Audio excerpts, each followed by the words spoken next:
Hi friends, দেখো রান্না করতে চলে এলাম। বন্ধুরা, আজকে আমি দেখো এই যে পটল কেটে নিয়েছি, আর এখানে দেখো এই যে আলু কেটে নিয়েছি। আমি আজকে আলু পটলের পোস্ত করব। আগে আমি এগুলো ভেজে নিই, বুঝলে বন্ধুরা। আগে আলুটা ভেজে দেবো, তারপর পটলটা ভাজবো।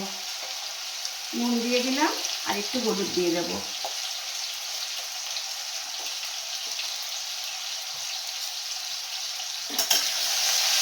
আমি পটলটাকে ভেজে নিয়েছি, দেখো ভাজা হয়ে গেছে। আর এখানে দেখো আমি আলুটাকেও ভেজে নিয়েছি। আমি এটাকে এখন এর মধ্যে দিয়ে দিলাম। এবারে আমি এর মধ্যে আমি যে পোস্তটা বেটে রেখেছি কাঁচা লঙ্কা দিয়ে, সেই পেস্টটা এই যে দেখো এটা দিয়ে দিচ্ছি। দেখো পোস্ত বাটাটা আমি এর মধ্যে দিয়ে দিলাম। এবারে আমি এটাকে ভালো করে এই তেলের সাথে আলু পটলের সাথে ভালো করে কষাবো।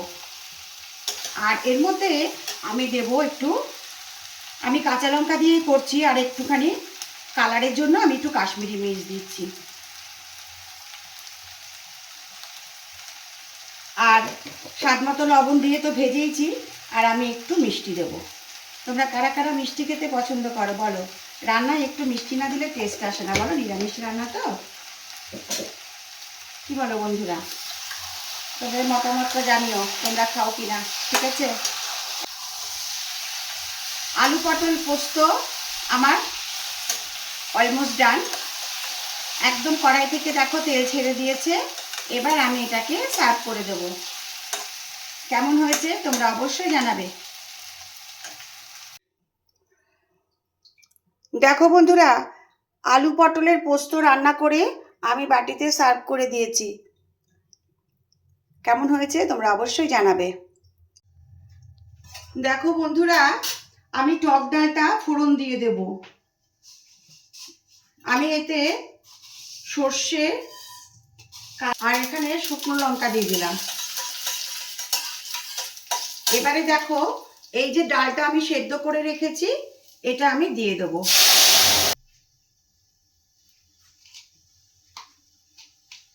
স্বাদ মতো লবণ দিয়ে দিলাম।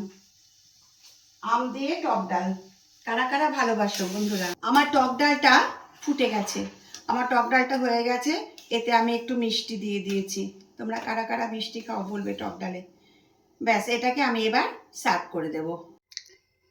দেখো বন্ধুরা, টক ডাল রান্না করে আমি বাটিতে সার্ভ করে দিয়েছি। ভিডিওটা যদি ভালো লাগে একটা লাইক কমেন্ট করবে। পরে আবার অন্য কোনো ভিডিও নিয়ে অবশ্যই তোমাদের সামনে চলে আসবো। আমার ভালোবাসা নিয়েও টাটা।